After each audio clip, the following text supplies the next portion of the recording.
Thank you so much for all coming out.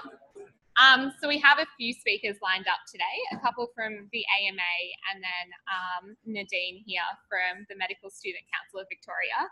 So we're going to start with Mardi, who is the careers consultant at the AMA, and she's going to have a bit of a talk to you about the application process and kind of what the AMA can do for you guys. So please introduce her.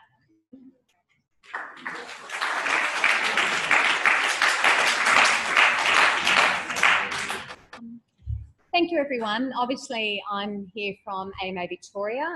Myself and my colleague, Carolyn Speed, work in our Careers Advisory Service, where we work with doctors at all stages of their careers about all things to do with their careers. So we work with students such as yourselves in those final years as you prepare for the intern application process, right through to doctors looking to retire or potentially transition out of medicine and everything in between. So there's not a lot we haven't heard, and we've been doing this for a number of years. So the purpose of today is really, I guess, you're entering a very busy phase and a really important stage of your undergraduate experience, and that's where you prepare for the application process for internship, which in Victoria is quite a big, challenging, cumbersome process. Many of you, it will be the first time you've really applied for jobs in a formal setting at this level ever. And some people can go through their entire career without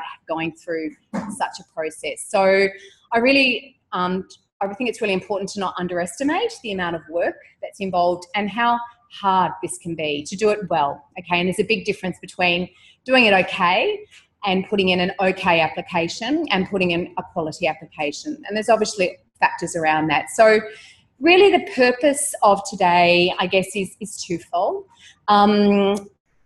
Is to talk about the intern application process and I guess share our insights, having worked with the cohorts before you over the last really 5 to 7 years. I think we are in a position where we are one of the few organisations, and I guess between Carolyn and myself, one of the few individuals who actually have a total view of the process and who do understand, I guess, the pros and cons of completing internship at the different health services, which we'll talk a little bit about.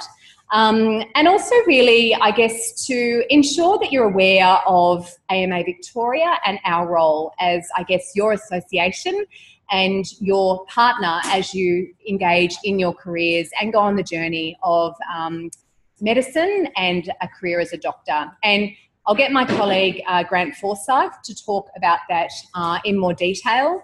And there's some really important things that I think are important that you're aware of as you commence that journey and transition from student to doctor, where all of a sudden you're I guess, moving from observing and being very much in a learning role and not being expected to know, to, I guess, being in a role where there will be a level of expectation around your knowledge, and you will be the one, for many of you, who will be really the front line within many of the health services. So it's a massive transition, and this is an important part of this process. So what we want to do is really just highlight sort of key dates and some of the things you need to know, which has all been formalised. Can I just, I guess, clarify with you that PMCV will be here in April. They will talk about all the things to do with the match, how that works, everything you need to know.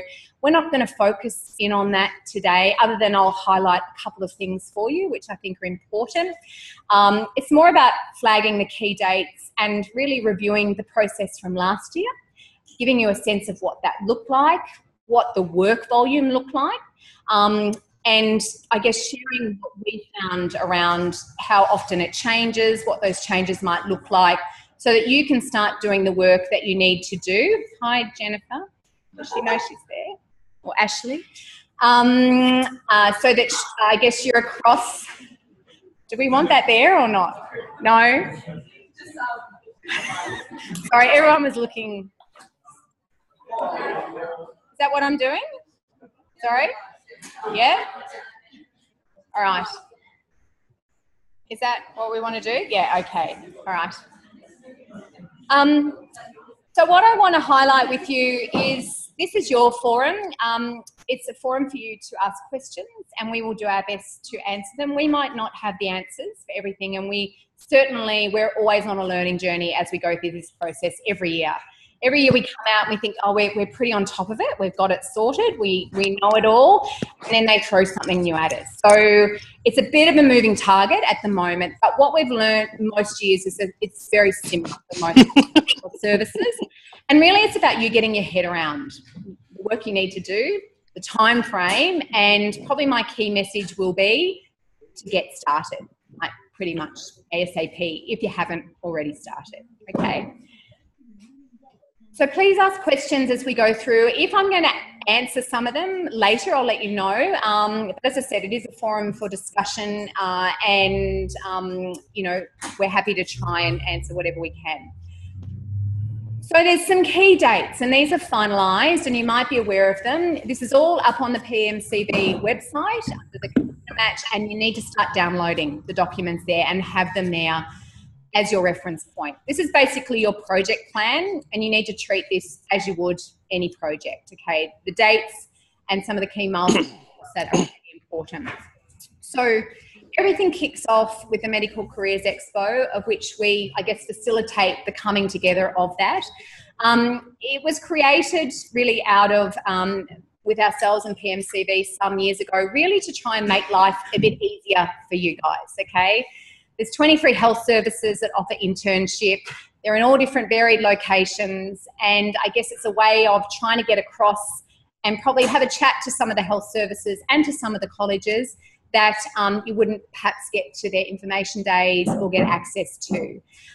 We're working really hard to try and ensure that all of the health services are represented, and our brief to them is come to the expo with something that's not on your website, okay? So to give you some insights into some of the stuff that I know you're all keen to know, you know, about culture, about pathways, about training, about education, all the things that will help you make a decision as you finalise that preference list and think about what might be the best place for me to complete my internship that will be best supportive of me reaching my potential.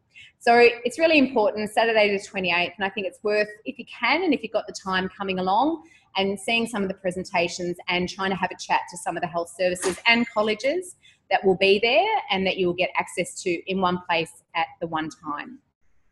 So the match opens 1st of May, really important date. It's not far away. What is it? 6 weeks maybe.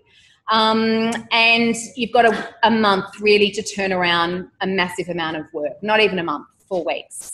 Obviously the close date is Friday the 1st of June for you.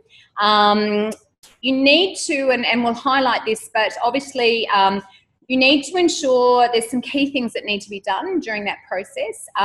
You need to ensure that you've got that preference list as sorted as you can, because as you're probably all aware, you can't add to it once that closes. You can reorder it and you can delete, but you can't add anything. And PMCB will talk about this because there's always a lot of myths around this, but important to sort of at least have any of the health services on and in your preference list by the time that date closes. I don't know where that red thing's coming from, but anyway. Interesting.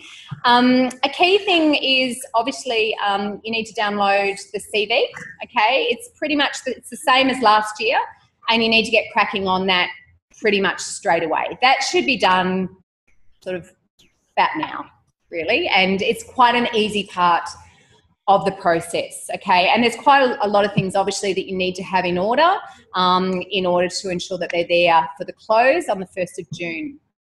Then obviously the match opens to the health services on Monday the 4th of June, and then you work through this selection process over sort of 3.5, 4 weeks, and everything closes on the 27th of June, and that's sort of the last day to withdraw, to reorder, to delete preferences. So it's a big month, and for not so much you guys, but for some of the other cohorts, it's a really busy month for a number of other reasons as well. So a lot of work to be done, and we want you to have commenced that process, you know, very soon, so that you can really manage your workload as you're managing all the other things that you need to complete. Obviously then the hospitals go through sort of a ranking process, and then the match occurs, and Edwina will talk about that. It's an algorithm. It works really well. The detail of how it works is above me, and she can fill you in on that. But I don't want you getting too anxious about that, okay? There's a couple of things that I'll highlight that, to my understanding, I know about the match, which are questions that we get a lot, which hopefully will help you understand that process. Obviously, national first round offers come through for the priority group 1 students, which is a large majority of you. And then we get round 2 offers for priority group 2.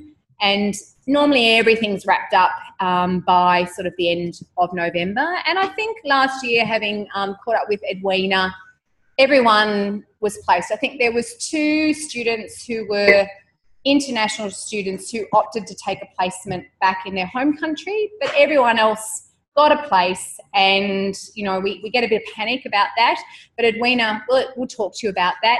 I guess the key thing is to ensure that you get placed, okay, because your preference list is realistic, okay, and we just don't really want you to be unplaced and then just popped into a spot, which we'll talk about sort of some of the strategies around that. So that's fairly straightforward.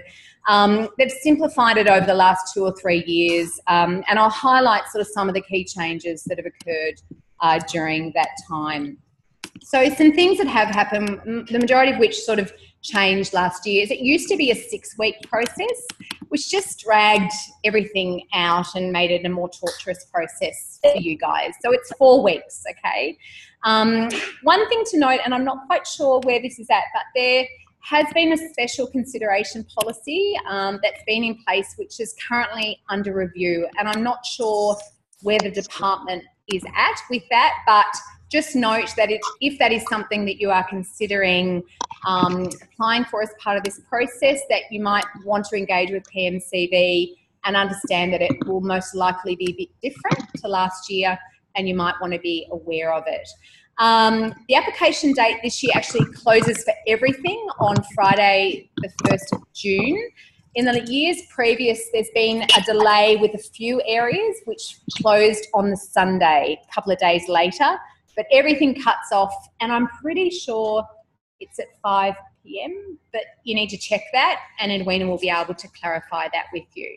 So my big, I guess, bit of advice to you all is to try and work well and truly with, I guess, a close date that's a couple of days before that. We've obviously had some recent things in medicine where technology's not worked quite so well.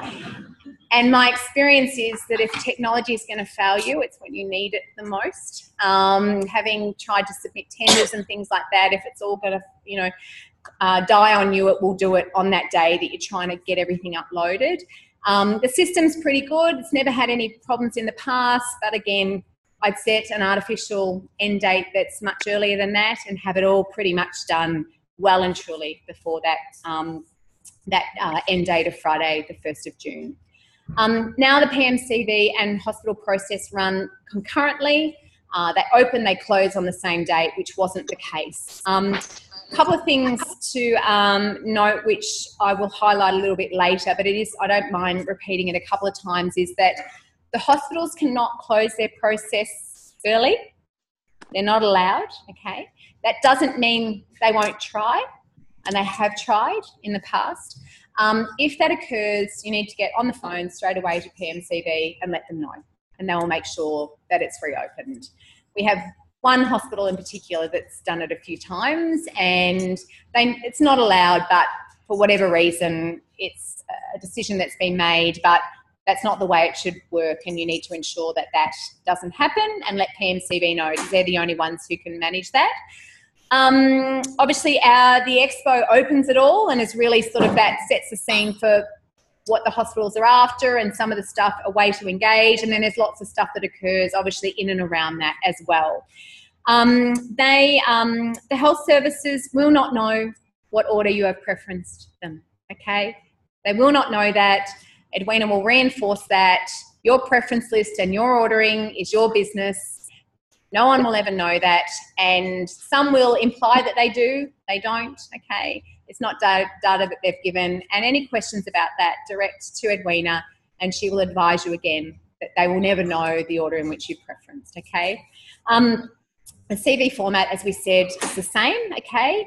The photo, as of last year, was optional. It's our advice and it's PMC's advice that you absolutely put a photo on.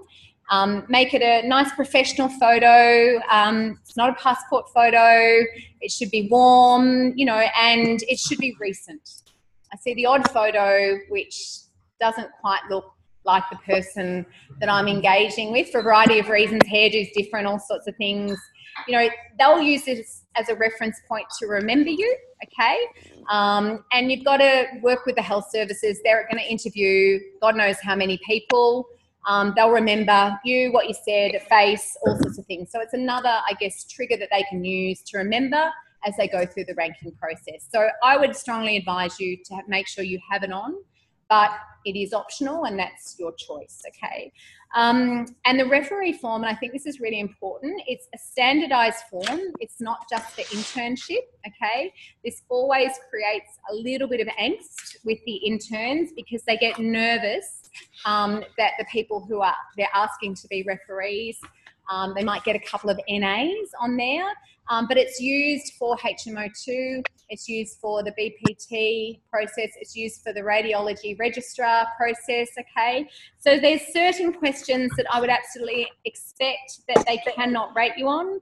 One is for the majority of people who you're going to be getting to give you a reference, they won't be able to, I guess, rate you on your procedural skills, performs procedures competently, because not all of you will be allowed to do anything like that as a student. So it'll be NA, which is the other option. Another option that they'll probably rate you NA is around teaching, because for the majority of you as students, you won't be teaching, okay, when you're out there. So that's okay. They're expecting it. It's a standardised form, so I don't want you to get nervous about that. It'll be used next year. It'll be used if you want to get onto the physician training program, if you want to go down radiology, the standard reference check form. Any questions at this point in time? No? Okay. So my key thing to you is you need to get organised. It's really easy to underestimate the amount of work that this is going to involve, okay? Our experience is that for the majority of you, depending on how many preferences you have, it will be a massive amount of work, okay? And it will challenge you and it will seem to not ever going to be looking like it's going to get into a final draft phase. So therefore, getting organised and having a plan and chipping away at it and understanding the volume of work required, depending on your preference list, will be really important. So that's why we're trying to give you a bit of a heads up now on what's going to be involved, depending on who you preference, so that you can start getting your head around, oh God, you know, I've got to do 7 cover letters and they've got, you know, between the 8 preferences, there's about 20 online questions that I need to respond to, which are only 200 words, but God, they want a lot. And how on earth do I present myself and position myself and differentiate myself in that amount of words, because it's not a lot. So really important to get organised. What we find is that those, I think in medicine, I think obviously there's academic smarts which get you a long way, and then a lot of it is just organisation, planning and time management, and being really smart around your choices and being strategic about where you spend your time, when you spend your time, and managing in that. And that's advice for the rest of your careers, okay? Because there's a lot you can do and so much you can do, but not all of it has a lot of weighting, so that's where you need to be smart about where you spend your time, okay? But certainly time management and planning and being organised will increase your chance of success. There are some of you in the room, do you guys have your Z scores? Yeah, okay. So you're all not sure yet where you sit. So there's some of you in the room that will probably have a really high Z score and you'll be going into this process feeling pretty good. There'll be 70% of you that'll be in a certain range and you're really in the mix with everyone else. So you're going to have to do a lot of work to differentiate yourself, because your Z score is not going to guarantee you an interview at some of the places. And there's some of you, because it is a standardised score and it's normalised across a distribution curve. There's some of you, and we work, and Carolyn will talk a little bit about this, whose score is not great, okay? And there's be a whole lot of anxiety around that and what that means. I think what's important to note, as Edwina will reinforce with you, is that in Victoria, you're guaranteed, if you are a priority 1 student, you're guaranteed a place as an intern, okay? So you will be placed in Victoria. Might not be quite where you want to go, depending on your score, but the intern year across most of the health services is a really good year. And we speak to people at all different health services. And, you know, sometimes people who want to be, you know, in the big 4 tertiary centres, you know, and sometimes their experience of internship isn't as positive as some of those in some of the regional centres or in the outer metropolitan or some of the rural centres, where they get a whole different experience of medicine, get really great access to consultants, and have a really great learning year where they really consolidate, I guess, their experience and really set up their careers. So I think a key theme out of this, which we'll go on to in a second, is there are lots of options and you need to evaluate. I think I didn't add it up in the end, but I think across the largest 4 tertiary centres, or the ones that we find are pretty much in most people's top 4 of their preferences, what did we work out? There's probably 250, I think, roughly spots. So for 600 of you, well, 600 others, so 250 of the cohort will go there. The rest of you will go elsewhere. So it's really important that you understand that looking at some of the other hospitals is really important, and that they offer a really valuable and great experience within internship. So that's, I guess, a key thing of what we want to highlight next, and that is that there are lots of options. And we've talked to people across all of them, and, you know, most of them have a really great experience and do all sorts of things after their intern year. So these were the stats from last year in terms of places, and it's pretty much similar. So I've noted a couple that are in blue, and we think, but we're not sure, and Edwina probably will be able to clarify this when she's out seeing you, that the Bairnsdale roles will roll into the East Gippsland. So we'll go from 23 health services to 22 participating, mainly just from a supervision perspective more so than anything. Obviously Monash has the most, and, you know, you've got a strong relationship with Monash given that you go to Monash University, but I know lots of you are in lots of other clinical schools as well and have strong affiliation with those. You know, there's a lot of talk about, you know, if you're in the clinical school and they know you, that you're in a better position. You know, I think yes, no. You know, I think it does position you if you've leveraged it in certain ways, but sometimes being known is not always the best thing, particularly if you had a year which wasn't so great. So sometimes going somewhere where you're not known as much is not a bad thing either. 4, Mildura has 4. So in getting started, some really important things that you need to do. So the CV is up now and you need to download it. Has everyone been to the PMCV website? Yeah.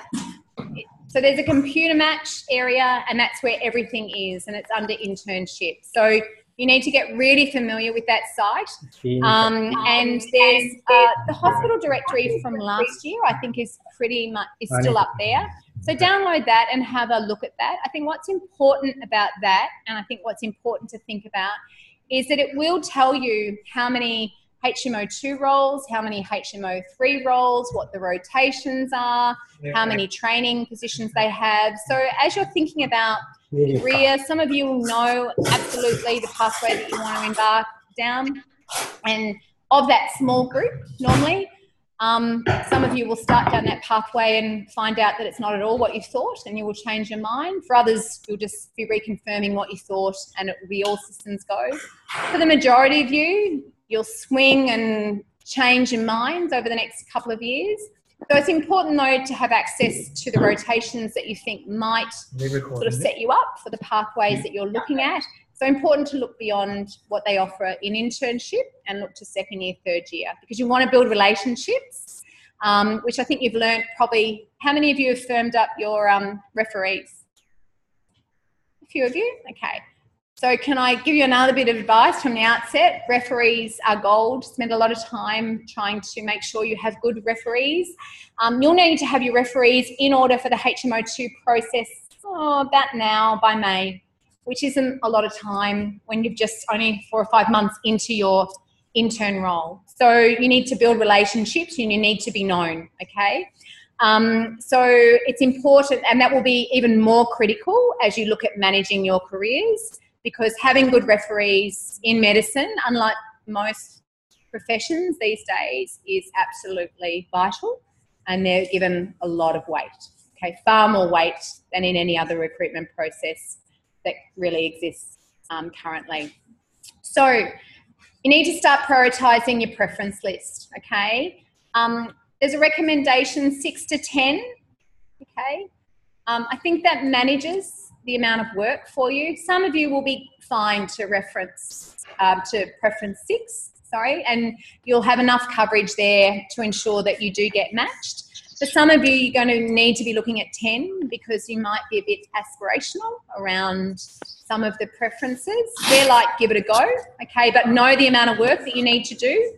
And we'll talk a little bit about that. So Carolyn will premise that we do collect some data from the work that we do and track sort of the information that we know around and actually understand what that means in terms of places. And it's quite interesting. And there's a couple of things that we have learned about that. But 6 to 10 for most of you. Some of you will need to preference more, particularly if you're being aspirational and your Z score is not quite where you want it to be, okay? Important to familiarise yourself with the hospital process. So you're all aware that they run their own process on their own online careers portal? Yep. They're not always that easy to navigate, and trying to find the intern job on their careers portal is not always that easy. So for those, you need to get on, particularly as it opens, download the position description, read it in detail, understand the key selection criteria, okay? Some of them will have it there. For like the Austin, it's right down the end of the document, but it's pretty much what they want you to address in the cover letter, and it's pretty much what they interview around, okay? Some will tell you and give you lots of information. Others sort of rely on you to find it out, okay? So again, this is your process to manage, and you need to work out where you put the time and energy. And you need to map the work that needs to be done, okay? So advice from others, and you're probably getting lots of advice from lots of different people, is you need to set up, it's basic stuff, set up folders online, okay, have everything backed up. Obviously, most people do now, because they back up everything to the cloud. Have your documents created, have cover letters, a template, put in the stuff that's easy around who you're addressing it to. We still have year on year, all the HMO managers still come back and say, yeah, still got a heap of letters addressed to the wrong person or referencing the wrong health service. So each letter must be tailored for each health service, and we'll talk about that. They will not put up, and it'll pretty much be a no if you've made no effort whatsoever to address them as a health service, to know what it is that they offer, to reference their values, to talk to their key selection criteria, and to really summarise what it is that you will bring to the role of intern with them. So a strategy that we would normally say, and that we work on with most of the doctors that we work with, is we start on the one that they really want to go after, okay? And we create that cover letter with them. We don't do it, we support them in doing it, but a lot of you, we get the odd one through who does a pretty damn good first draft cover letter. And it's like, well, it's pretty good, just some tweaking. But the majority of you, it's a bit of a shambles. It's all messy. It's very colourful in its language. There's lots of interesting descriptive words, and I tune out on it pretty much halfway through. And you've not really told me anything that grabs my attention. So you need to think from the perspective of the person managing this process, from the health service end. And for some of the big ones, they're going to be looking at an awful lot of cover letters or online responses. So how do you differentiate yourself? How do you stand out? It's tough for some of you. You know, your competition, you're all sitting in the room, you are all competing against one another as much as your colleagues, and you're, you know, in the same cohort. unfortunately your profession is a competitive one and you'll be competing with peers the whole way through, is that you need to get really good at knowing how to differentiate yourself and really good at articulating the value and what you will bring, okay? So tailoring cover letters that tell someone who's reading hundreds of these that in a really easy way, that it jumps off the page and it's easy to read, will go a long way. There is a view that for some of you with high Z scores, your cover letter might not even be read as a first cut. We don't know that. They don't tell us that. But you would probably make the assumption with a couple that that might not be the case, but it will be read. And a high Z score is not a guarantee. Okay. All the hospitals are massive on values and culture. Massive. And can you actually add value? Can you work in a clinical environment and not be a massive risk management issue for me to deal with? Okay. Can you listen? Can you communicate? Can I teach you? Are you willing to learn? Okay. And can you arrive at work on time? Simple stuff, all right? So that's some of the stuff they'll be looking to sort of get out of your cover letter, and then particularly at interview and with the online questions, okay? Oops. Okay, so let's talk about the process last year, and feel free to jump in at any point in time if there's anything specific that you want to know. So all the health services use the standard cover letter, okay? Every single one. Monash used to have its own, they don't anymore. It's a standard CV. So get that done, that's easy. There'll be some sections that will challenge a few of you, and there'll be certain areas that you're not sure how to approach. So if some of you have some specific questions, feel free to talk about them a bit later or come and see myself or Carolyn afterwards. And we're also here as a backstop if you need some help post this session, which I'll talk about a little bit later. So there's lots of cover letters. As you can see, last year there was only 5 that didn't have a cover letter. The majority of them did. So for some of you, it will be an awful lot of cover letters. For others of you, less so, okay? But those without a cover letter, I want you to do a fair bit of work in an online format, which is not always any easier. Believe me, the Alfred one, it's one question, 200 words. We saw people slave over that for days. And it nearly did them in, some of them, trying to articulate. And it's a really simple question, hard to answer well. And 200 words when you start writing is not a lot of words, okay? So that's how it worked last year. We think it'll work like that this year. A couple of things to note is that Eastern, for the first time in a long time, have had a change in their management structure. The person who's managed the intern recruitment process has left. I'm not sure if they're doing another role within Eastern. So it could change. Their process hasn't changed forever. And it may change. And a couple of the others might change as well. We know of a couple of potential changes which will flag. So make sure with these cover letters that you know what they want. So they'll hopefully tell you some of this at the expo. They'll probably go into a little bit more detail, or you'll have some more questions that you can address at some of their information sessions. Some tell you lots, some don't tell you much. It depends. We sort of know what works, and because we track it. And you know, when we see a really good cover letter, once one's done and it's in that final draft stage, and it reads pretty amazingly and it's so easy to read, and then you compare it to some others that you know are going out there or what the first version was, it's a massive difference, okay? So this is really important because you'll see with the CV there's not really a lot of areas that you can really talk about yourself or give much of yourself. There's probably 2 areas, and then quite often a lot of people aren't sure what to put there, and some of you get it wrong. Which there's a couple of interesting experiences from last year. Yeah. When you say we see a lot of cover letters, does that mean that? Okay. Wouldn't that be nice? I think Carolyn and I would basically need to be institutionalised if we had to do that. So, all right. Well, I'll talk about it now. So, AMA Careers have a facility, a coaching service that is there for everyone to access.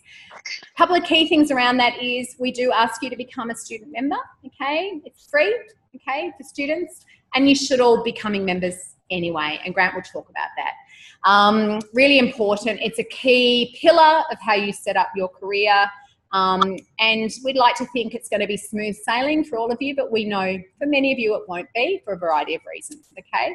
So you do need to be a member. It's free, and then you can book. It's not a free service. There's 800 of you. We couldn't possibly offer it for free. And to be able to give value, we do a lot of hard work with you to get some of this right. So there is a cost associated with it. For some of you, we know it's a challenge. It's $140 for an hour. I think we service you well. We give lots of great resources.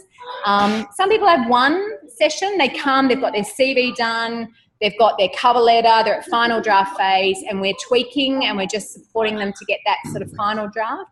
Others come and they think they're at final draft stage and they're not even remotely close. And that can be a bit challenging, but you'd rather hear that from us than put out these documents that are out there and they're pretty lousy and they don't really represent you. What we also find is that people come and they say, oh, you know, I'm feeling pretty confident, you know, my sister's done heaps of cover letters and she's pretty across all this stuff, and my mum's looked at it, and, you know, Auntie Sue reckons she's hot on this and knows all there is to know about it. Our experience is that quite often you get the odd person who's really spot on with this stuff. But for the majority of you, you know, Auntie Sue, your sister, your mum really doesn't understand the medical process and the intern application process, and therefore some support is required. So you can book online, okay? They're hour sessions. We recommend you come in and see us face-to-face. For some of you, it's one session, you're sorted, you've got good resources, you're all across it, and you're feeling pretty confident. There's the odd person, and one of the people we actually worked with last year, she actually had a really high Z score, but she wanted to make sure, and I think this is part of her nature, that she had everything covered. She got one of the coveted roles, and I've chatted to her this year and she's doing exceptionally well. So it says a bit about her. She saw us 4 times, and the last 2 sessions were around interview. She knew interviewing wasn't her strong point, and she knew her Z score would probably ensure that she got an interview, so she didn't want to lose a spot based on poor interview performance. So we have that as a backdrop for those of you that feel that they would want that support. It's not for everyone. Some of you will be fine, I think. But, you know, normally we would see across sort of this process sort of, 70 to 100 of you, and most of you more than once, okay? And that maxes us out, really. We can't do much more than that, yeah. Oh, we did do Skype for some of the regional, and that worked quite well. And some we just did telephone consults as well, okay? So does that answer your question? So I can't look at all of your cover letters, all right, for my own sanity more than anything else. And, you know, I think we are a really valuable resource. So, you know, if that's going to be of value, then in order to do it well, we need to be able to give you the time to do it. But I'll talk a little bit about that later. Online application form questions, that's growing. So there could be a couple more that have them this year, sorry. So Alfred have one, and I'll show you what it is. It's been like that for the last several years. Bowen Health have 5. They're values-based, and I'll show you a couple. You might have seen them before. They're challenging to answer. There's one in particular that they've had the same questions that people have struggled with, but seems to work for them. Bendigo have a couple. East Gippsland, Western, Monash, Melbourne had quite a lot last year. Northern, Peninsula, Southwest Healthcare, Western. Okay, Western there's no interview. A few of these there's no interview. Like the online questions are your interview. So you've got to get it right. And some of them, they're hard to answer, to do it well. Eastern have had this non-clinical reference. As I've highlighted, there is a change in the manager there. They're the only ones who have, other than East Gippsland. So expect that it will be the same, but also it could change. The other thing is they want it in a letter format to be uploaded onto their portal as well. So hard to sometimes do that at the last minute to get a written reference. So if that's sort of on your list, hopefully they'll confirm that soon. The hospitals are quite notorious in confirming their process late, okay? So if it's really high on your list, maybe get it done, and then that's sorted, one less thing to worry about. Minimum Z score. No one declares one, right? Oh, they did. Melbourne used to have a minimum Z score that they said to everyone, which was 3.5. I don't think we've seen anyone yet who's got in 3.4 is the lowest we've seen in the last couple of years. That doesn't mean we don't see everyone, obviously, but no one gives data on this, so we just assume from the sample that we've got, we do some analysis, which Carolyn will talk about. So no one declares it, but they'd be there, okay? And for some, it will just be, there will be an automatic cutoff. You get an interview if you've got a Z score above this amount. You'll definitely get an interview. Z scores below, they'll assess your application in detail and determine who they'll interview. We know Z scores are they're interesting, you know, the way they're calculated is challenging. You know, it's on, obviously, Deacon, it's on your marks in third year. If you have a bad year, it's just bad luck. It should only be used for this process, and that was the intent. It has, however, become a part last year of the PEDS application process for their JMO roles. I didn't agree with that in any shape or form, because it's based, if you're a Deacon student, on a mark in third year, right? It's not really indicative, but that was done. It wasn't stopped. But the intent is for most other training opportunities, it's just purely for internship, that's it, okay? And Alfred obviously have an assessment process as well, okay? Interviews, there's lots of them. For some of you it'll be challenging because you'll be on electives, you'll be on rotations, you know, outside of Melbourne, but they obviously all happen in that 3-week process. So last year there was individual interviews at all of those health services. So a couple of things to understand is you'll get 10 minutes if you're lucky, okay? So that's all it's going to be. So 10 minutes to make an impression is challenging. They normally interview a ratio of sort of 1 to 3, maybe 1 to 4. So if you've got an interview, normally got a 25% spot opportunity to get a role. So it's by no means an end point. There's still a lot of opportunity to not get a place. If you get interviews, I would encourage you just to do them, even if you aren't really that keen, because one of the things in medicine and the way obviously your career cycle works is that unfortunately for you, you're going to have to interview lots every year, okay, for a long time. So it's a skill that you should work hard to get really good at. And as the further you go along, the more competitive that interview process will get, particularly as you're looking at training roles, okay? So important to get good at it. So do as many as you can. Anyone you're offered, make sure you get there. Try and do it face-to-face. Telephone can work, but it's a bit clunky. Skype or doing anything sort of on a video format, I don't know, it's always a bit clunky. Skype can be notoriously great or really bad, depending on where you're at. And we've just heard a few horror stories around that. The group interview, Melbourne have done that for the last few years. They love it. It's an interesting process. People are a bit challenged around how they manage it. We sort of know the structure in detail and how they work it, the sort of questions that you get asked. So we've done a lot of work with people over the years on preparing for that and how to manage that sort of individual, making sure you stand out in the interview with it, but whilst being considerate of the others in the room as well, and it's a fine balance, and clearly RMH are looking for something and they think it serves them and works well for them. But it is challenging. You know, group interviews are tough, you know, and not saying that the individual interviews aren't any easier, but there's just that whole group dynamic, which is a whole nother thing you've got to factor in.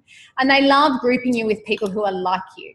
So lots of stories in the past of, you know, physio who's gone in going, oh, so got an advantage, you know, I've worked, I'm a physio, I've done all of this, and then they go in and lo and behold, it's bloody all physios. So that point of difference has gone, done, and then others, they really mix it up. So again, expect the unexpected in all of this.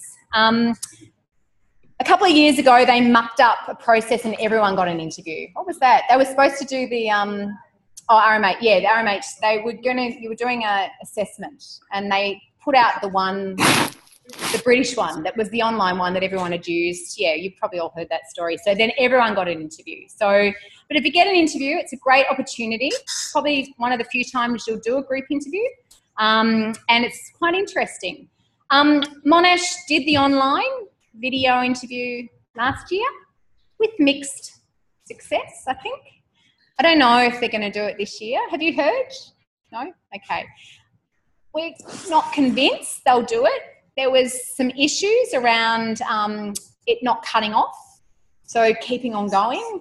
And I think sometimes they think it's actually really expensive for them to do.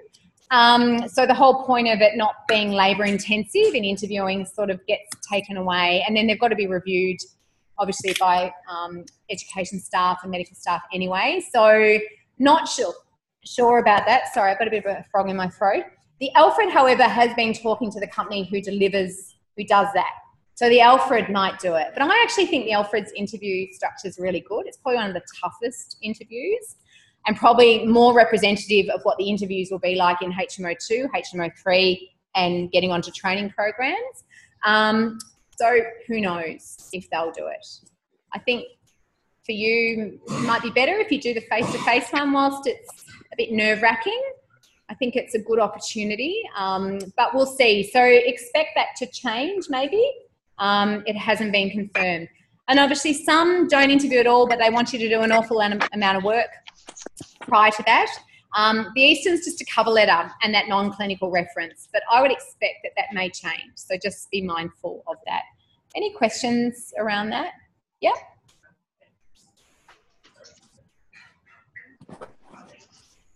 So they happen between, so obviously the process closes from a PMCV perspective on the 1st of June. Now I'm quoting my date, so I'm hoping that they get this right. So it opens for them on the 4th, and then they'll occur between the 4th and the 27th. Okay, when and how, that's for them to work out. Some do it quite early, they get going really early. For some it's late in the process. There's normally a few dates. And they normally try and be reasonably as flexible as they can.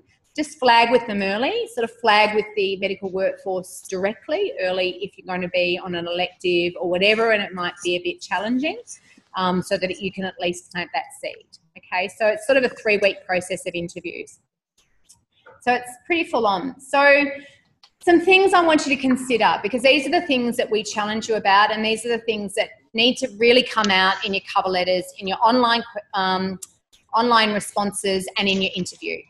So you need to know what differentiates you. And when we ask this question to a lot of students, they can't answer it. You actually have to be able to answer it, and you need to start thinking about it now. So you can't just be, I'm a medical graduate, okay, which you are, but you need to be much more than that, okay? Because that won't cut it. You're going to have other people there, and because of the postgraduate model of medicine at a lot of other universities, there's some good competition, and they've got work histories, they're a bit more mature. We have one in the room, and there's a few at Monash, obviously, and they've got a lot to talk about. Now, that doesn't mean that they will get the role over than you, but they've got a little bit of an advantage. But there's normally a lot that you guys can talk about. We've just got to tune you into that, and you've got to retune into that as well.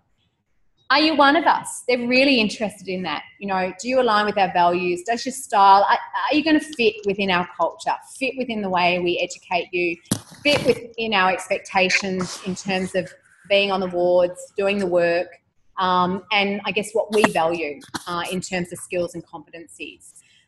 You need to know why you want to join them. And they want to know that you've done more than just read what they've said on the website, okay? And you can't just do a standard response because they'll see through that. And they place a lot of value on this. You need to know what your key strengths are. And it can't be, I'm a good team, I'm good at teamwork, I'm good at I'm a great communicator, hardworking. It has to be far more than that. And you need to have evidence of it. You need to be able to back it up with good examples, okay? and be able to articulate that. So I would challenge you all and say, are you a good communicator? What is it about your communication style, particularly in a clinical setting or in a health service setting or in a team setting, working with diverse cultures, that differentiates you, that makes you exceptionally good as a junior doctor? And where are examples of that? Where have you done that in the past? You know, have you coached a team? Have you worked, you know, in the deli at a supermarket? You know, have you volunteered within a multicultural centre dealing with refugees or whatever? Good examples. And you've all got them in the various roles that you've taken up in your undergraduate years, but in high school and in your interests, okay? So you need to dig below that and be able to articulate that. What are you passionate about? They're interested. They'll want to know. They might ask you directly, okay? Important. What interests you? You need to be able to address that. What value will you bring? Really important. They'll want to know, why should I hire you? And you need to be able to tell them. Some will ask you that directly. You need to have a really good response. You've got 2 minutes to respond to that question. So these are some of the online application questions over the last years. So I expect you to be probably clicking away. Some of them will remain the same. They'll give you a bit of a sense of the style and type. Okay. So some are pretty generic. You know, a lot of the regional ones, they really want to know why you want to work and complete internship in a regional setting, what links you've got to that regional area, why, what's part of your motivation. And, you know, for the most part, you know, quite a lot of them, they've got quite a few students to choose from, and it will be really important for them. For some of them, you know, they're not as actively sought out. That doesn't mean internship won't be a positive experience there. And, you know, they'll have a cohort, you know, some of whom they've selected, some of whom have been placed there because they were unplaced, okay? But you still need to take the effort. If you're going to put them down, they'll want to know, and they'll be reading these. They'll actually spend a lot of time. This will be most value. They don't care about your Z score, in fact. Probably won't even look at it. What they'll want to know is, have you thought about this? This is the Alfred question. Pretty simple. 200 words, days it's taken people to respond to that. Bowen Health, they've got 5 of these types of questions. They've been the same for the last 5 years. They're values-based questions. They're very much sort of in a behavioural event interview sort of format. And a couple of them want specific examples and to articulate that. So you've all you may or may not be across the CAR model, challenge, action, result, or STAR, situation, task, action, result. But that's sort of the structure that you would use to respond to these, okay? They can't be hypothetical, you know, for the majority of them. They actually want an example to be articulated. And that can be challenging. A couple in particular are quite challenging. Bendigo, really important. They want to know, you know, why, how you'll commit to them, shared vision, all those sorts of things. Melbourne had a heap. This is just a selection. And I had someone in, when I spoke to Deacon, going, I can't answer a couple of them. Like, it's no. And for many of them, it was no. You know, have you done research with Melbourne Health? No. You know, can't do much about that. But then there's others that gave you, you know, a good opportunity to articulate some things that you've done that were relevant around leadership, work history, etc. Monash, what makes you a Monash doctor? And they've had some interesting ones over the years that have probably reflected some of the stuff going on in the organisation. They've changed each year for the last 2 or 3 years that they've had them, so I expect that they will change, but there'll be a similar theme. Northern, they've introduced these last year, I think. Okay.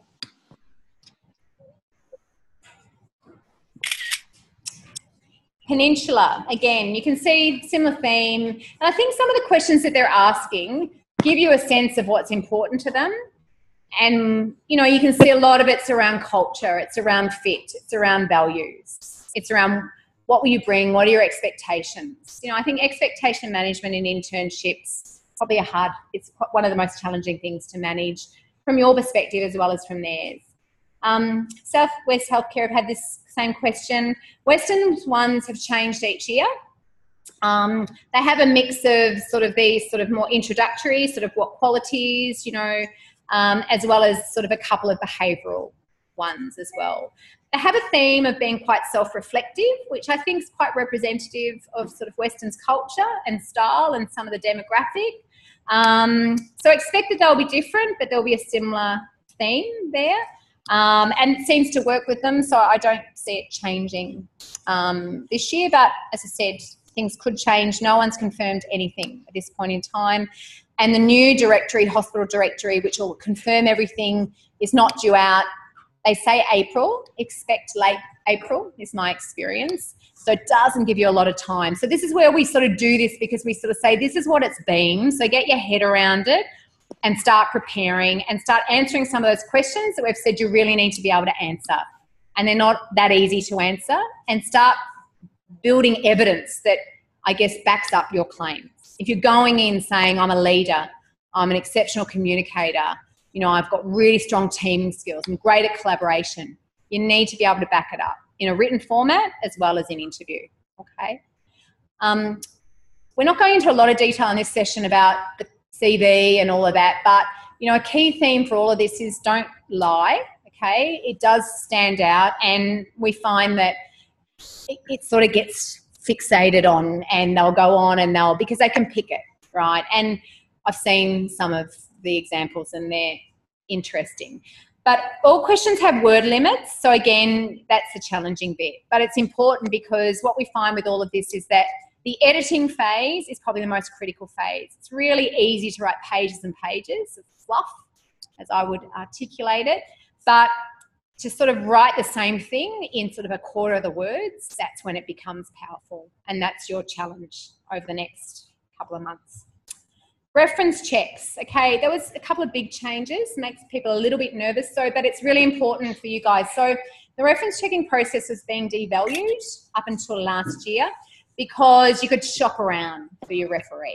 And if you didn't like that one, you could take your time and then select the two that you wanted. That's not the case anymore. So you select your referees. They then get a link sent out, from what I understand, which is that form, and then they need to fill it in.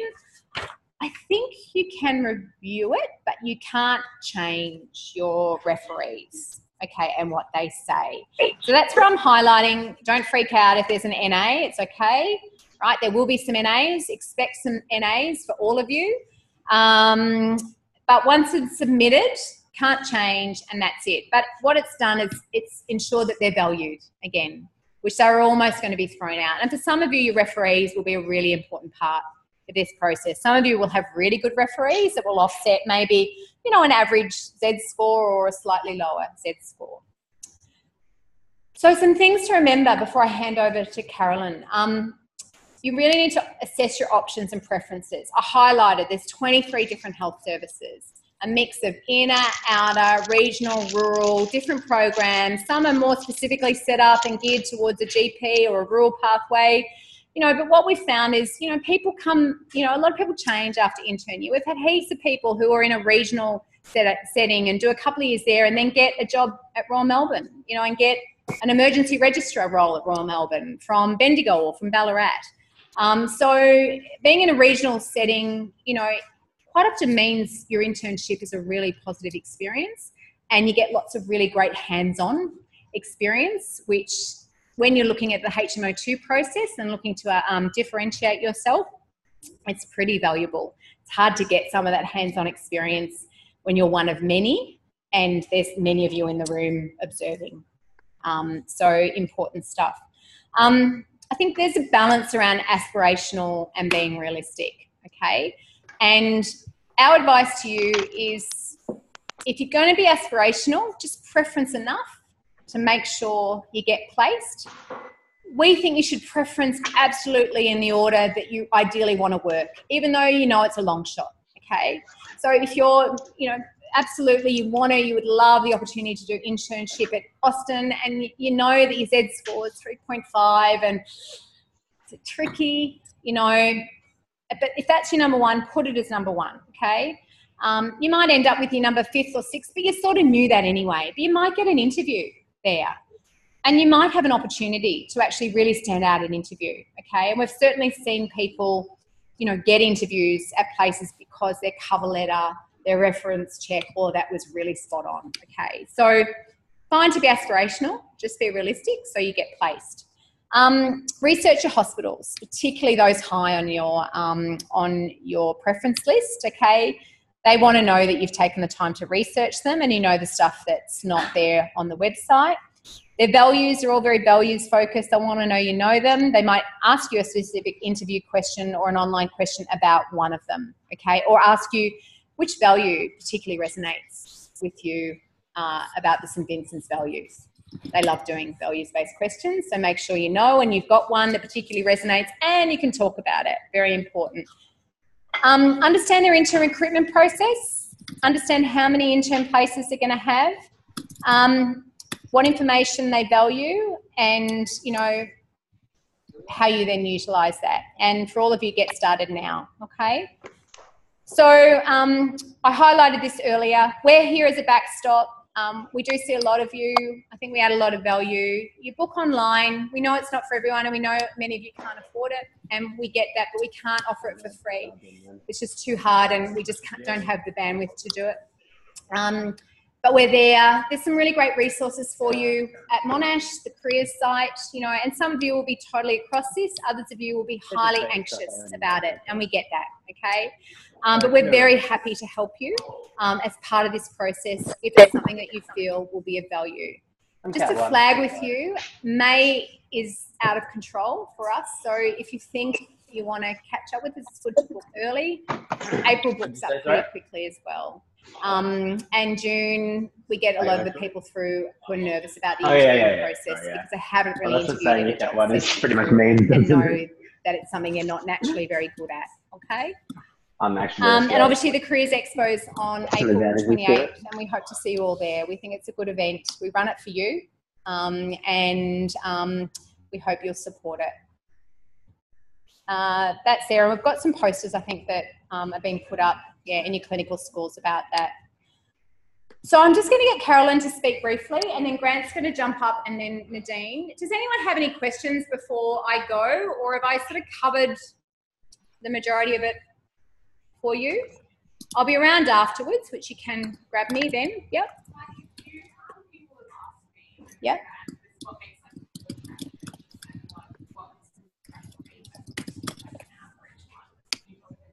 Yeah, I think, so number one, they need to know you. I know that sounds silly, but it's hard to be known quite well. So I think if you've had an opportunity to work quite closely with them and they know who you are, you've had, you know, some good conversations, okay, and you feel when you look at the reference check, so you can look at the reference check and all the areas that they should be able to cover off most things. You can actually ask, if you've got a good relationship, I would ask them and say, this is the form, you probably know it. Can you answer most of these questions? Like, because I don't want you to reference check me if there's massive gaps and you don't feel you're in a position to. So I think they need to be able to answer the majority. It's good to engage with them and obviously ask them first. But I think the key thing is that they know you, you've been able to work, you've worked alongside them, or at least have had some one-on-one exposure to you. And it's been as recent as possible. Does that answer your question? Yeah. Any other questions? Yeah.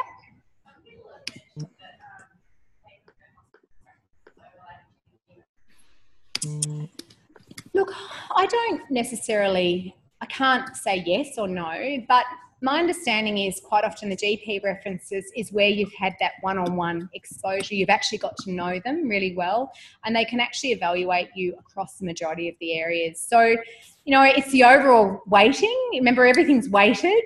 Will they read them individually? I don't know. They might just look at the overall rating of the reference check. So I wouldn't necessarily say that was the case in any shape or form. And in fact, a GP reference could give you a much better reference. And let's face it, a large proportion of you will be GPs.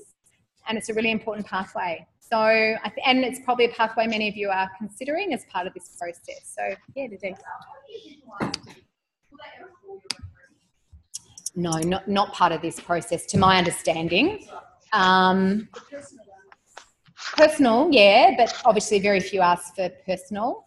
Some people go, should I still put personal ones down because they do ask for them on the referee and what ones would be a personal one. I think anyone you've worked for, who's been a boss, or maybe around research or anything like that, I think it's good to at least give them one, so you're covering that off.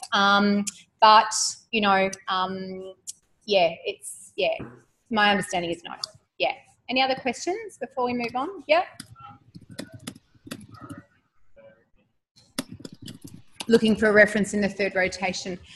So again, I guess it's how good are the references you've got now, and if you don't think they're that good, then look for the reference in that third rotation, but you'd need to try and ensure that you can meet all of the things that we've said, so it's a little bit of an unknown. But, and if you haven't yet really engaged with them that much, then it's maybe a little bit risky. It's sort of a case-by-case situation. It's probably one I'd have to chat to you about and see what your strategy was around that. Yeah? Okay. Any other questions before we move on? No? Okay, I'll get Carolyn to speak briefly, and then we'll get Grant and Nadine to speak, and then there's some food. Thank you.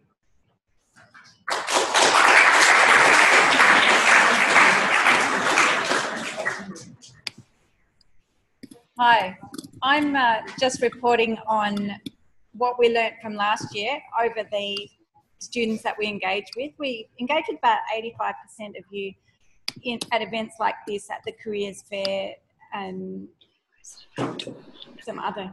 And on one-on-one we had over 70 consultations last year. And through those consultations, with permission, we track Z-score, their initial preferences. You can change your preferences, so usually we get updates, where you were offered interviews and where you were finally placed. And that's given us quite a good map of that we can apply to the whole cohort. It's taught us a few things. We tracked Z-score, and the hospitals did offer interviews to a really wide range of Z-scores. There were some people we interviewed with Z-scores sort of 2s and 3s, where the initial, the final placements were much higher than that, but they got their foot in the door. And that also showed us that people needed to work on interview preparation a lot more. We engaged with people for CVs and cover letters, and then they went off, put their applications in, and we didn't see them again. And these interviews, as Mardi said, can be really hard. And if you've got an interview with a Z-score of 2 or 3, and the scores in that hospital are historically much higher, you've still got a chance to impress them. So we want to focus this year a lot more on helping with interview practice and techniques. Overall, as reported by the students, over 75% got their first or second preference. Others were still thrilled with their preferences, and a few more were a bit perplexed why they didn't get their preferences. Again, I think that came down to interview performance, because a lot of them got a lot of interviews. They got 3 or 4 interviews, yet they were placed at their 4th or 5th preference, often in a hospital that didn't interview. Any questions about that?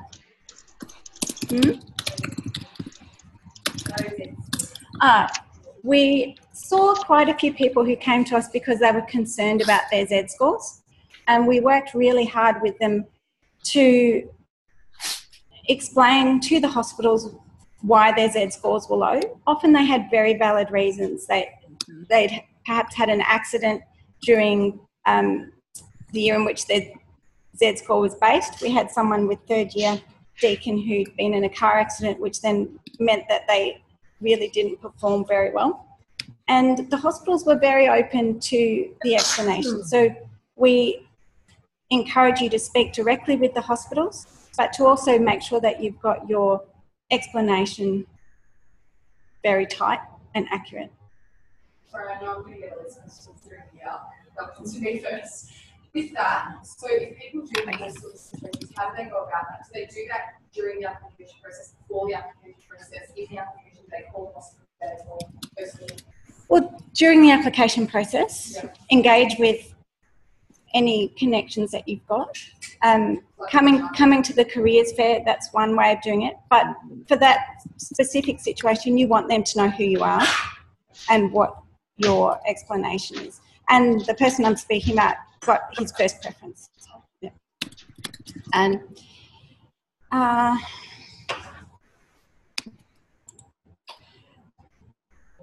so I think I've covered all of that. This year we want to focus on interview preparation. Any more questions?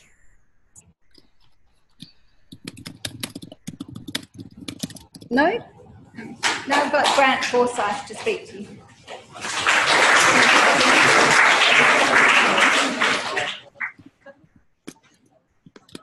To receive offers.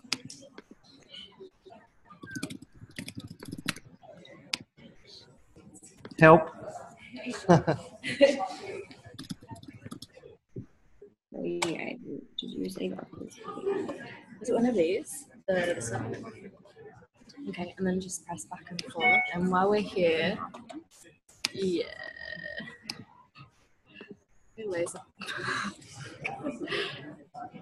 how do I can't erase it. That's so annoying. Okay, maybe don't like draw on. Okay, it should be fine. But just use the arrows if that's okay. Thank you. Okay, thanks everyone. Eyes on me. So I always start this kind of thing with, after listening to Mardi, realising that firstly, I'm not smart enough, but secondly, if I had to go through a process like you guys have to go through to get a job, I really couldn't be asked with it, so I would be a workplace relations advisor. So that's what I've become. So my name's Grant Forsyth. I'm the IR advisor at AMA for Doctors in Training.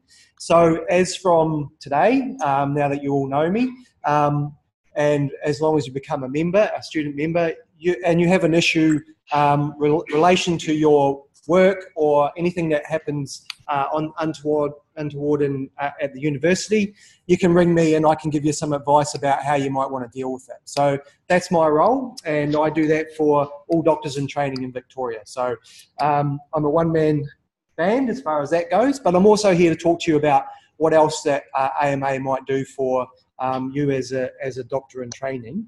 And I guess, as I sort of said, it's a tough process for you guys to go through to get your job. But I just ask you to think about in less than 12 months' time, you'll be employees as well as doctors. So take your doctor hat off for a second and just think about yourself as an employee, and that's where AMA comes, or my role in AMA comes into play. But there's a whole bunch of other things that AMA do for doctors that I'll talk about a little bit. But I'm not intending to go too long into this. And if you've got some questions that you already have in the back of your head because you've got mates who already are interns or registrars or whatever in hospitals, and you've got a question about unpaid overtime or whatever it is you've heard, I'm happy for you to yell them out and we can talk about it. But I guess the one thing that I would highlight for you and the work that we've been doing over the last 12 months is negotiating a new enterprise agreement. So do you know what an enterprise agreement is? No. So the enterprise agreement is what you're employed as, the terms and conditions that you're employed on in a hospital. So AMA on your behalf negotiates your terms and conditions. It tells you what you should be paid, tells you what your overtime rates are, tells you what on-call you should be working, how many hours a week you should be working, how many weeks leave you get. Everything to do with your work is inside in the enterprise agreement. And we've just finished negotiating that, and in about 3 hours' time, the vote for that will be completed. So your future colleagues are in the middle of voting on that agreement. And the good news, I'm here to tell you that you don't have to do anything to get this, but if you're to start this year compared to starting in 2019, you'll be paid $9,000 more in 2019 than you would have been at the start of this year because of the work that AMA did for you guys and your colleagues this year. So we negotiated a 9% pay increase for this year and a 3% pay increase for next year, which will kick in on January 1 next year. So 12% increase from what you would have got at the start of this year. So that's a significant increase in this day and age, and you haven't had to do anything for it. All I'm going to tell you is that if you want to get that in 3 years' time after you've started, it's important that we continue to have strong membership so that we can negotiate a just as good a deal next time round. So you can thank, when you start on January 9 or whatever it is, 5, you can thank your fellow residents that that introduce you to the hospital. You can shake their hand and say, thanks for being an AMA member, thanks for employing Grant, and thanks Grant for giving me my pay increase. So there's just a few things that I wanted to just touch on about what other things that we do for you as far as being a member. And one of the most important things, and Nadine's going to talk to you in a minute, but Nadine's part of this group as well. So as a membership organisation, I'm employed, and Andrew and Mardi and Carolyn are all employed by members. So it's important that you understand that this is your organisation. AMA is what you get out of AMA, what you put into it. And the first thing for you guys as interns will be to get involved in the DIT subcommittee. So Doctors in Training subcommittee. Nadine sits on that as part of the MSVCV, whatever it is, presidentship. So she sits in that space. But any doctor who's a member of AMA can be involved in that committee, and that committee sets the agenda for Doctors in Training. They were involved in negotiations, so doctors were sitting there at the table with me. They also push the agenda about what sort of things they want out of AMA for Doctors in Training. So you're welcome to be a part of that. It's an open, we feed you every second Wednesday of the week, of the month, and so you're welcome to come along to that as a member. Anyone got any questions about anything, any rumours that you've heard about unpaid overtime? Who pays it? Oh yeah, I'm glad you asked that question, because one of the things that that AMA has that's unique to AMA that you might not think about when you think about AMA, and my role in particular, is that I actually know intimately the culture of every health service in Victoria. So I can answer that question, and I don't really want to answer it now, but I'll tell you later. You don't know who's listening, but yes, there are hospitals that are better than others, and I'm happy to have that conversation one-on-one, but I won't stand up here and bag one over the other at the moment. But yeah, as in my role, I deal every day with doctors who ring me with complaints about their condition. So I have a unique insight into what's good and what's not good in some hospitals. There's a couple of things that I'd just highlight for you that I see every day from interns, and one of the first things I'd just point out to you is that as very highly intelligent human beings, you've probably gone through life not being told you're not very good at something very often. But when you turn up to the hospital, you're, as Mardi pointed out, you are one of a lot of other smart people, and you're all here, so you do understand that concept. But you might get somebody telling you that you're no good at your job. They might actually come and tap you on the shoulder and say, we need to have a wee meeting because you're not really doing what you should be doing, or you're not performing up to scratch, and we're going to have a chat about that. Now, don't do that without somebody to support you. So ring AMA and we can come and have that conversation. I do it every day of the week. But B, don't be fussed about that. That's not a problem, actually. And actually what should happen in that process is they are there to help you get through that. So there might be just something, it might be like Mardi noted, tardiness. It might be not turning up on time. It might be just, every day you're 5 minutes or you're 10 minutes late, half an hour late. And we have a chat about that. Yeah, that happens. It happens to all workers. So don't be worried if they come and tap you on the shoulder and say, you know what, you're either being late or clinically you're not up to speed, because their job is to help you through that process. And as an intern, nobody, I think at most one intern a year doesn't get through. And mostly every year, everyone gets through. So that is because they really, really want you to get through.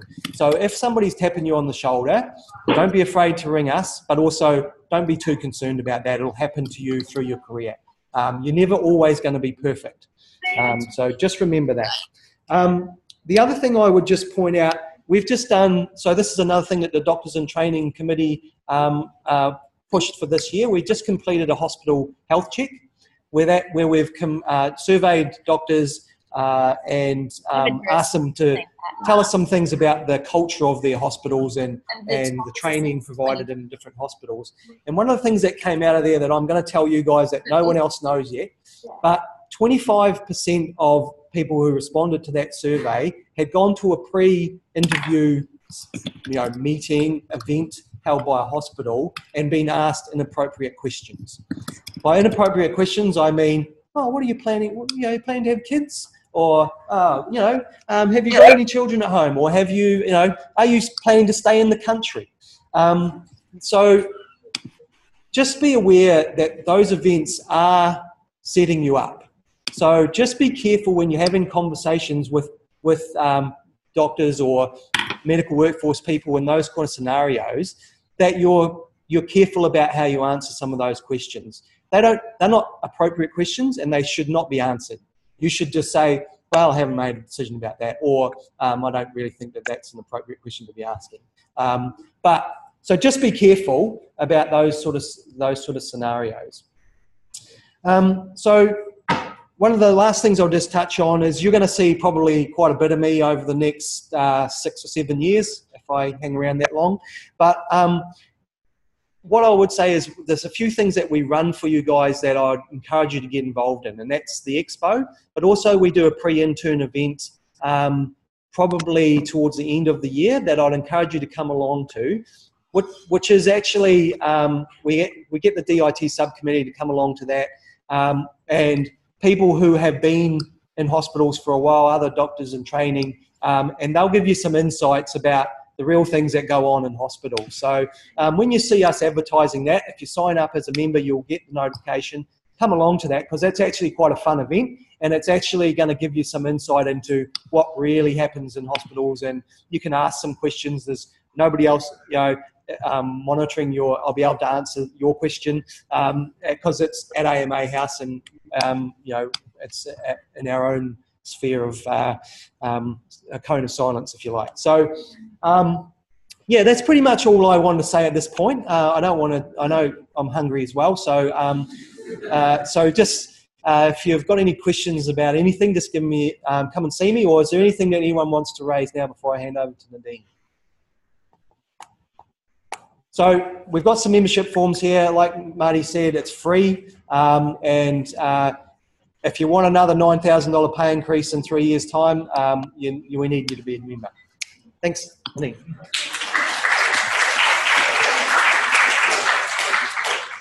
Please help. That's okay. There's like red pen on the screen. I think maybe somebody's right. I need to. Yeah. Can you get my thing off this one? Sure thing. Yeah. Sorry. Is it connected coloring in? Yeah.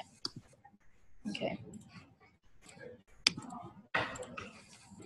And it was this one? Yeah. Oh, can you make it? Yeah, of course. There it is. And then just yeah. Okay. All right, guys, I'm going to be super fast because I'm also hungry and tired. So I don't want to keep you here because I know I'm the last person, so you're probably all over it by now. And a lot of the stuff I want to talk about has already been covered. So I guess my name's Nadine. I'm the chair of the Medical Student Council of Victoria. I'm in 3rd year, so I'm a 3rd year medical student. So I will be you next year. I've been attending a lot of meetings at PMCV. I've seen a lot of the work that AMA is doing. So I'm in the know about a lot of things. I know what's going on. I'm asking lots of questions. Basically, I'm going to be your bitch for the next 6 months. So anything that you need, anything that you have to ask, any information you need, you come to me, and then I will try and source that answer for you if I don't have it. I will be really annoyed if you don't use your logic first and go to the website. So if there is a basic question that you can find on PMCB's website, please do that first, okay? Obviously, any of the things that AMA spoke about, go to them, but anything else about the application process, message me and I will do my best to help you. So who is MSCB? So one of the directors of MSCB is in the room, Jake. So Jake's our communications officer. Can you give away? So he's basically my tech guru because I know nothing and I'm useless at technology. So I really appreciated having him on the team. So basically, I'm not going to go through all of this because it's boring for you guys right now. You're probably over the night. But basically, we are here to advocate for you. And that means, so basically, we're here to help you. So internship support is a big part of it. So basically, from now, the whole process of application, if you're not matched, we're there to help you as well. And we're trying to talk with AMA at the moment about a process for that to try and support you even more than we have done in the previous years, so that you're not freaking out about those things. I'm going to get more into it. So I'm the chair, secretary is Elisa, communications is Jake, and then all the med stocks sit under us as well. So we've got Mumis, Melbourne, Deakin and Notre Dame. So you all know Petty, he's your president. So if you can ask Petty some questions, go to him first. I know Petty really well. He'll just message me if he doesn't know and I'll get back to him and he'll get back to you. So he's a really good sport. And Sarah Butler's brilliant. If you have any questions, just go straight to her as well. She's on top of most things. So what we do, so we've got, like I said, advocacy is a big one. So if there's any major problems that you have, please let me know. So I've had like a big one is Sunshine Hospital. Apparently the car parking's like $20 or something a day. And if you park in the street, there's high risk of getting stabbed. So people have brought that to me. So that's something that I've had to kind of tackle a little bit.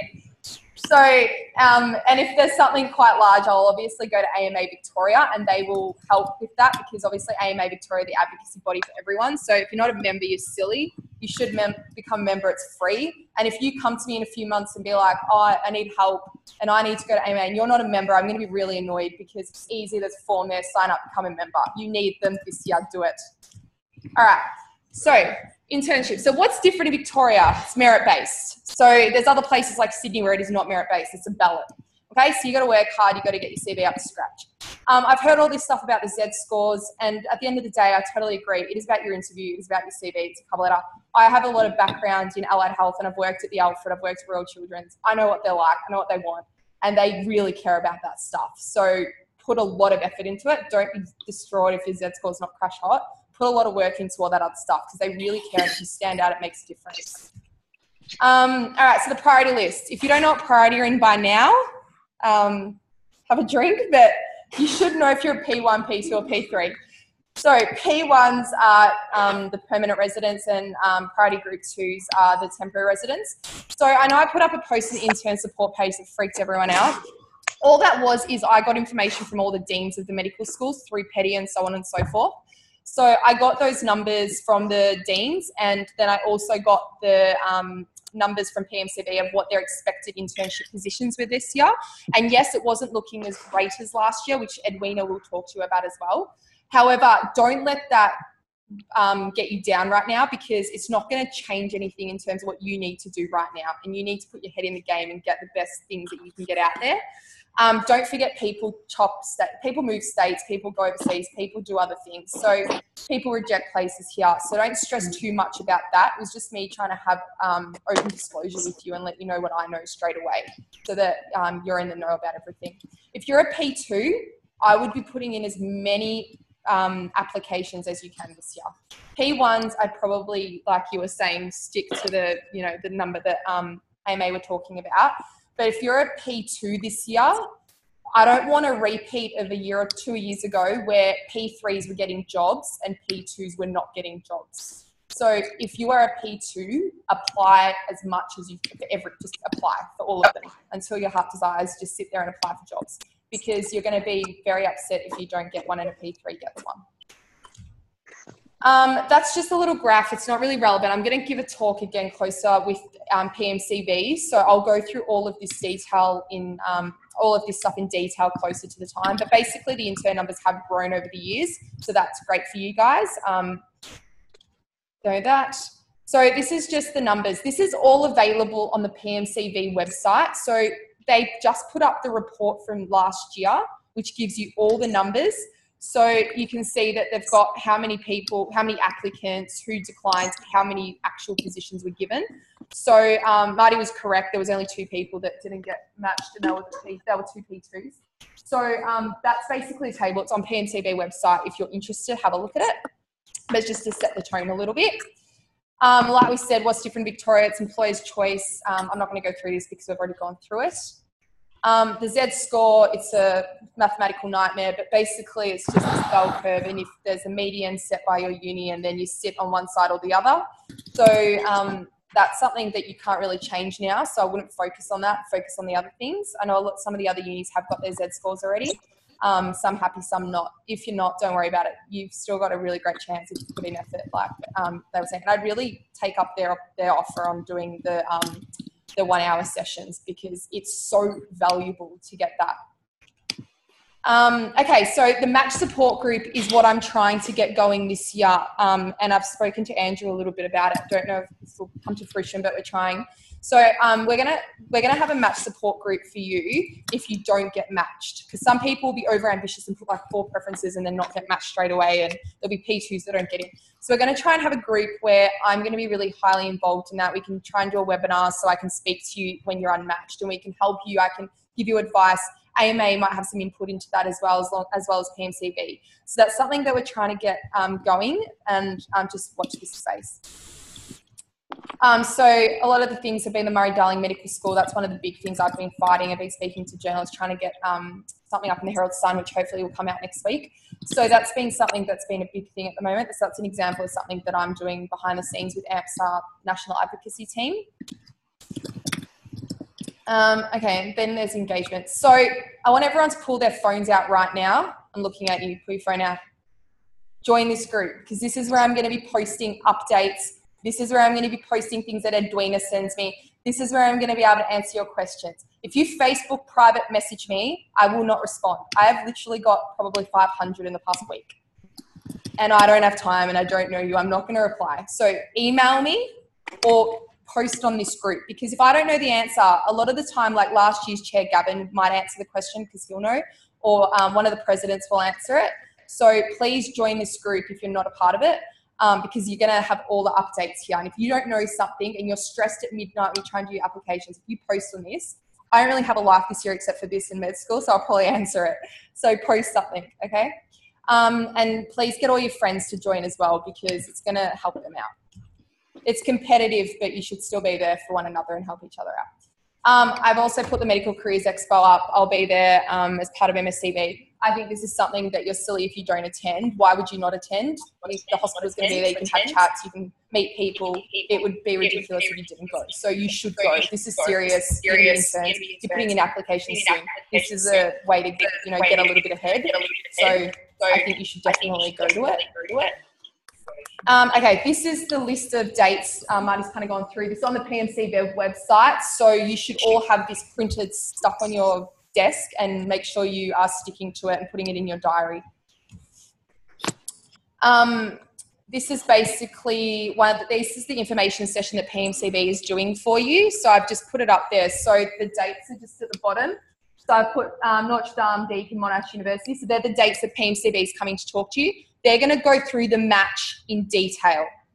Edwina literally knows everything about the match. There's nothing that I have asked her that she has not known. So I would 100% recommend that you all get to that and get people to go to that. Does anyone have any questions for me? Yes. Not yet that I'm concerned. They haven't put out dates as far as I'm concerned. They're setting them, yeah. So the ones that won't be at the AMA Expo some of them do their own thing. And as soon as I know, I will know straight away, because people will tell me. Whether it's Mardi or Edwina will tell me, or Carol, who's the CEO of PMCB, I will post it in that group. So if you're not part of that group, that's an example of why you should. Yeah.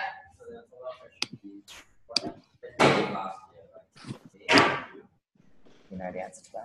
When were the open days last year? Some are in April. Some started in April. Majority will be April. Some are early May. But so that's an April, May, giant heavy diary. As free as it can be. Okay, so moral of the story, join the group. If you have any questions, try and come to me first because I know that I'm doing med and I'm doing all these other things, but these guys are really busy as well with a billion other things. So if there's some questions that you can just post on the page or email me. So if you go to the MSCB website, my email's there, Jake's email's there, Elise's email there, Petty. Try and ask us first because a lot of the time we have the information, we can answer it straight away. So try and do that first as your first point of call. And if I don't know and I'm not 100%, I will find out and get back to you. So I think that'll be a lot of help for these guys so they can focus on the more important things like spending hours trying to help you with your CVs and things like that and getting things solved. So basically that is it. I'll go through a bit more next time. But does anyone have any further questions? Nope.